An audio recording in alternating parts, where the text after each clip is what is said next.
2016 Democratic presidential nominee Hillary Clinton said Sunday that we are living through a full-fledged crisis in our democracy, and racist and white supremacist views are lifted up in the White House. This is a time, my friends, when fundamental rights, civic virtue, freedom of the press, the rule of law, truth, facts and reason are under assault, said Clinton, who made the remarks in Selma, Alabama, as she accepted an award at an event marking the 54th anniversary of Bloody Sunday. And make no mistake, we are living through a full-fledged crisis in our democracy. Clinton went on to say that while there may not be tanks in the streets, what's happening goes to the heart of who we are as a nation. To anyone who has ever wondered what you would have done during those defining moments that we read about in history books, whether you would have risked arrest to demand votes for women or bled on the Edmund Pettus Bridge to demand voting rights for all, the answer is what you are doing now could be as important as anything that anyone has done before, she said. Clinton,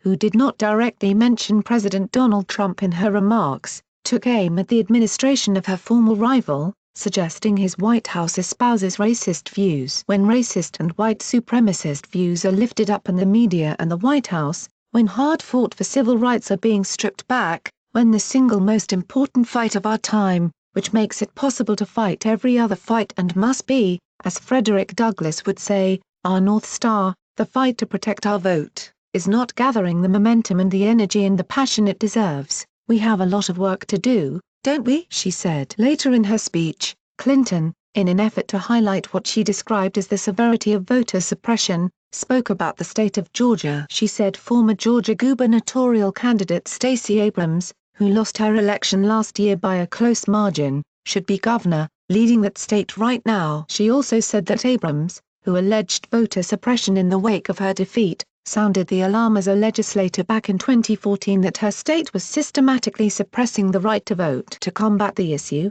Clinton said, Abrams rolled up her sleeves and she registered about 300,000 black voters. Clinton also seemed to question why, according to her, there were fewer registered voters in Georgia during the 2016 election than there had been during the 2012 presidential election. The state had been growing. Jobs and investment and people had been coming, but somehow there were fewer voters, she said.